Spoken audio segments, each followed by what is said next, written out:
Hey everyone, here we go again with another episode of New School Critics. My name is Chris, and today we're going to be talking about Rick and Morty Season 4, Episode 6, because this actually felt, to me at least, like a turning point in the show, maybe even a soft reboot for Rick and Morty moving forward.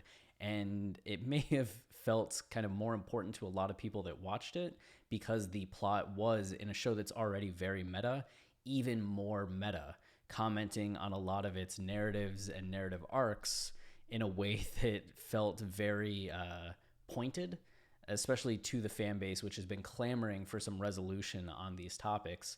And Justin Roiland and Dan Harmon are not ones to be unaware of what the fans are thinking. So in order to have this discussion about Rick and Morty Season 4, Episode 6, and what this means for the future of the show, we have to go over a few concepts first. So first, we need to lay out the difference between a serial narrative and a procedural / episodic. So some of the examples of just episodic are Family Guy, Simpsons, Law and Order, most of the comic strip comics that you see in newspapers, or just comics on most of like the web comics that we see. A lot of that. It just means that the show ends up being self-contained in each episode. So what happens in one Simpsons episode doesn't normally have any consequence on any other episode. It just is its own thing, and when the episode ends, we don't carry over anything that was happening.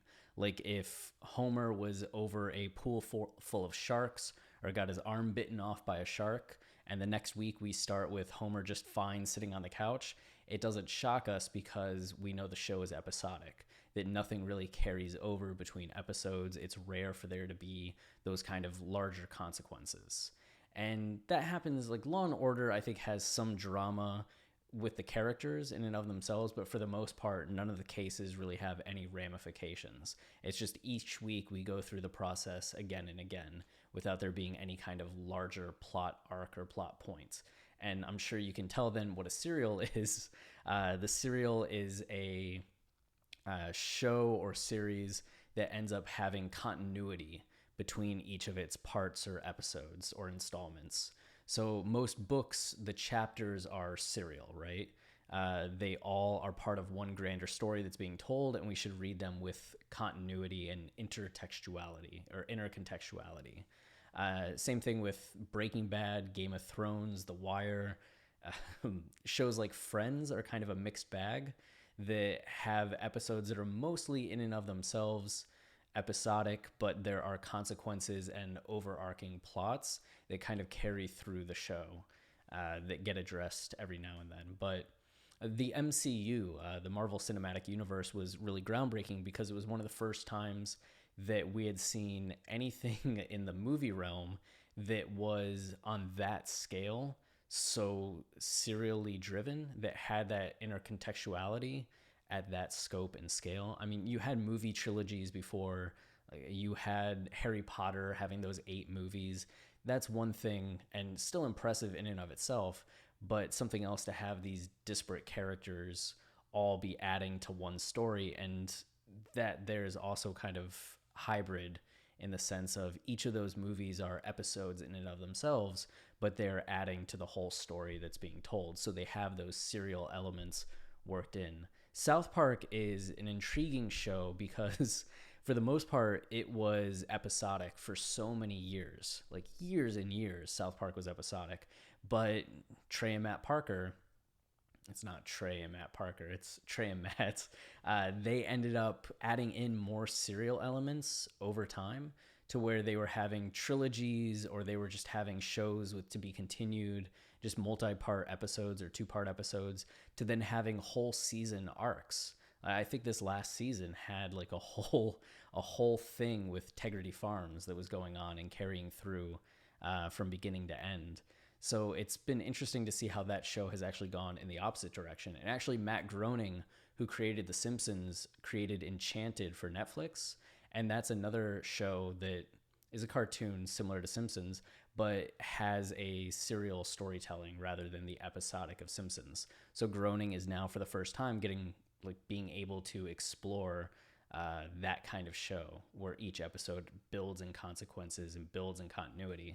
So that's important to understanding Rick and Morty, because Rick and Morty has in some ways been more positioned like South Park than it has been any other show, just in the fact that there are very episodic elements to a lot of the episodes, but because we keep revisiting these characters, there's little bits of continuity that have developed over time.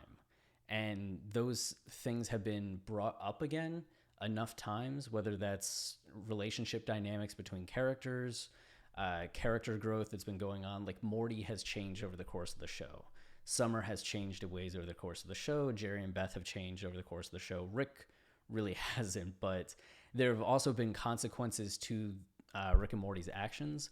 We've seen those things kind of develop, whether that's recurring characters that are commenting on things or just recurring elements like the Citadel of Ricks and seeing the consequences of previous episodes. And those have created in fans some kind of expectation for there to be a more grander narrative or overarching narrative that takes the show from episodic to serial.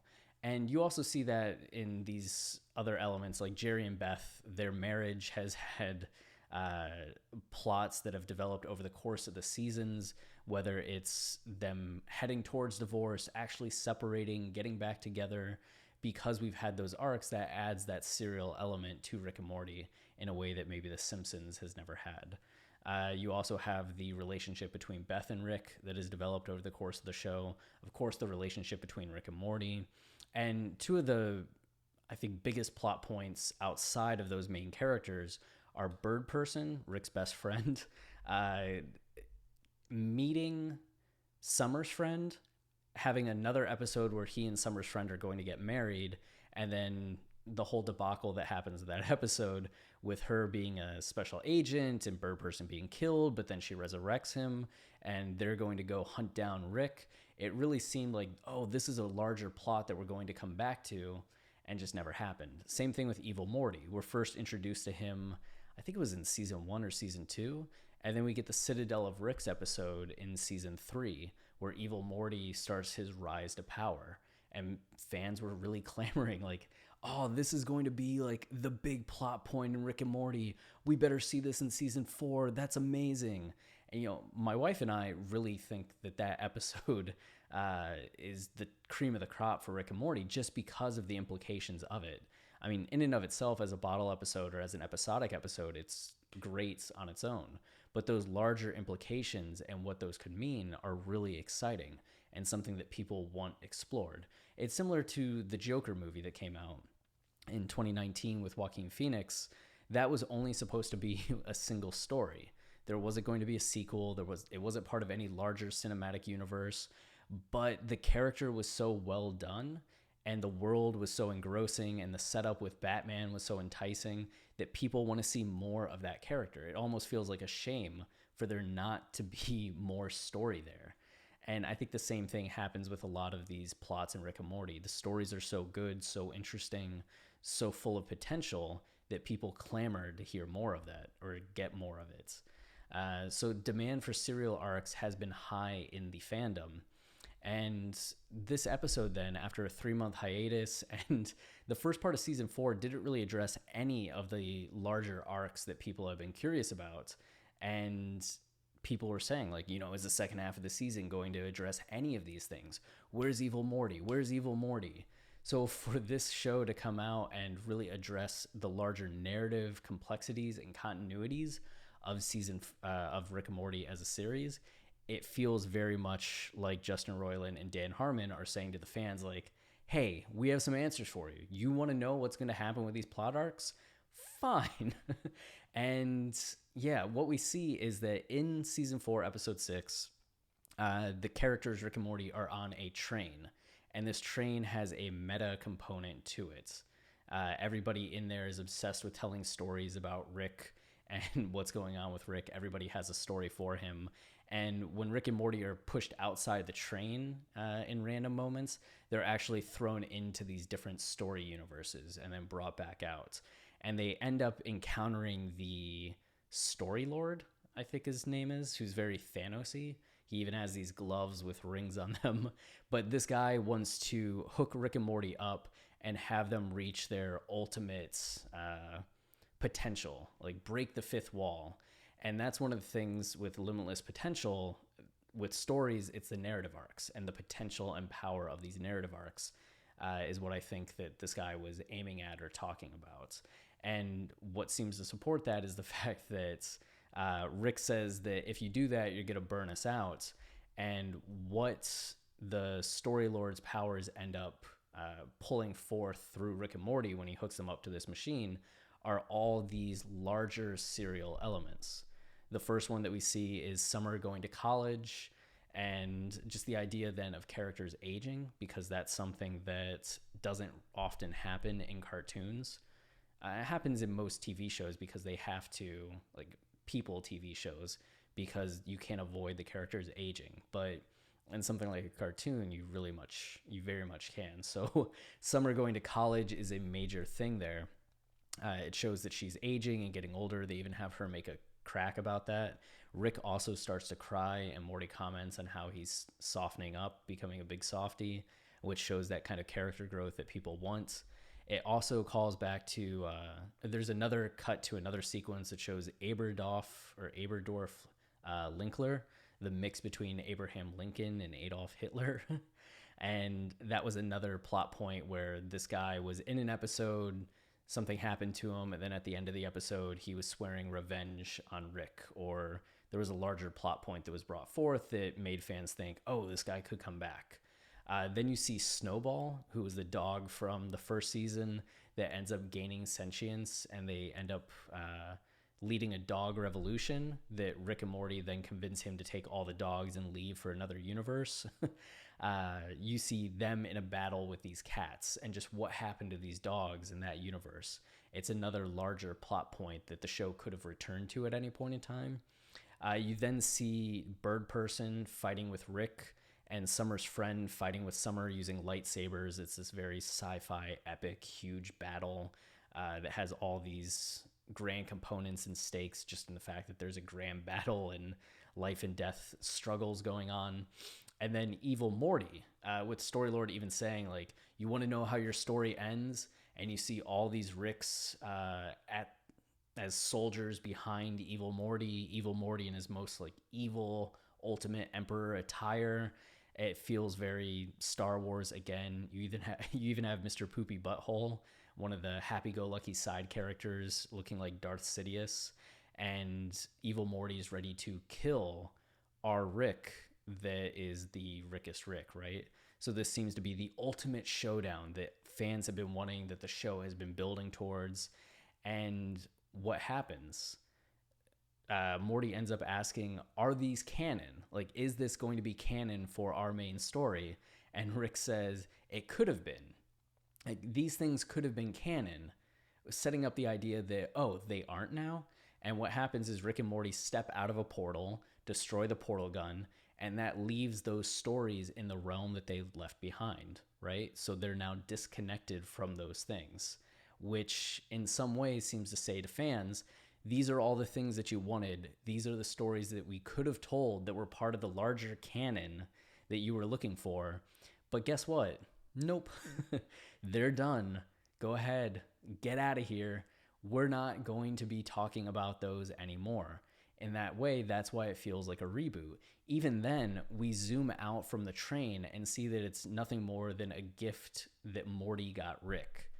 And that our Rick and Morty weren't even the Rick and Morty on the train. I don't think it's getting even more like next level meta. They're just two characters that are on the train. And at one point, the train derails. And it's just on the ground. And Rick's like, it's broken. Like, go buy another one. Blah, blah, blah, blah. And that's the end of the episode. But if all of those stories that could have been canon are centralized to that train, and then the train derails, that to me is such imagery or symbolism for where the show is going. Because when you have a narrative, it's on tracks, right? The plot is set out like train tracks. And then the story is like a train going along the tracks, taking you from destination to destination to destination until you reach the last stop or the end of the journey. So for that to be derailed, seems to point toward the idea that, yeah, whatever plot points that you thought we were going for and building to, that train is now off the tracks. Those things are now out the window. We're not going to be worrying about those things. Those are no longer part of the canon of this show. So forget about them. Stop asking us about them. They're over. They're done. Let's move on. I think that means that Rick and Morty is actually going to look to be more episodic moving forward and maybe get away from those serial elements.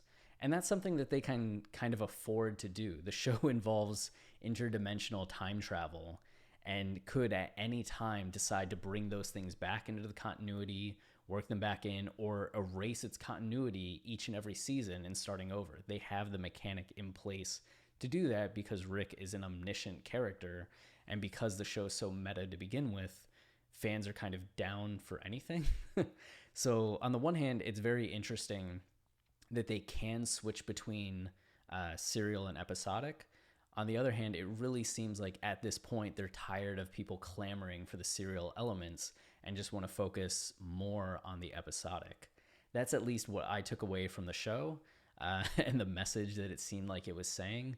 The show could, move forward, continuing to explore those serial elements, and could have served more as a way of reminding us of what those things are and were. So then when they revisit them, there's at least a bit of oh, that was the thing from that episode. I remember that. Because if things are a little too disconnected or too far out, fans may not remember Aberdorf Linkler, right? They may not remember Snowball. It's been years since some of those episodes have come out, like so long for some of them. So on the one hand, it would make sense for them to reintroduce those things before encountering them. On the other hand, with a show like this that is so self-aware and doesn't really, they're not afraid to say something to their audience, right? Dan Harmon and Justin Roiland really have nothing to lose. They're the ones with the power at this point. And I think a lot of fans would just laugh at the idea of them yelling at us. So I don't think they'd be afraid to tell us, nope, no, this is done. We're moving forward. So I took it as more of a pointed message. I could see an argument otherwise, but yeah, it's going to be fascinating to see what they do moving forward. And if they really do drop the Evil Morty plot altogether, which would be, I think, a shame, because I really do hope that they explore that. But at this point, we just don't know. But this seemed like a message to everybody. But very fascinating, and a good example of the pros and cons of serial and episodic storytelling, because in the episodic, you don't have to worry about those larger plot points. You can just be free to tell whatever story that you like, and some fans really enjoy that. They don't need the longer arcs taking place. They don't need continuity. They don't need, those stories having that depth that comes from serial, or the character growth that comes from serial. They just want adventure, fun, humor, and to do it all over again each time. But then on the other hand, the best stories that most of us ever encounter are serial in nature. So it's a hard trade-off between entertainment and freedom versus being locked into a path and losing the opportunity to explore all the topics and adventures that you'd maybe want to explore that an episodic story gives you. And I think that's all I got on the topic. If you have thoughts, questions, concerns, you can leave them in the comments on the YouTube video or send them in an email to newschoolchris@gmail.com, and I'll be sure to get back to you. You can also hit me up at Kanye Podcast on Twitter, and we can talk there as well. If you have any requests for content you want talked about on New School Critics, you can also hit us up for those. Movies, books, TV shows, albums, anything like that. Random topics. We're more than happy to talk about it. Until the next time, keep it good.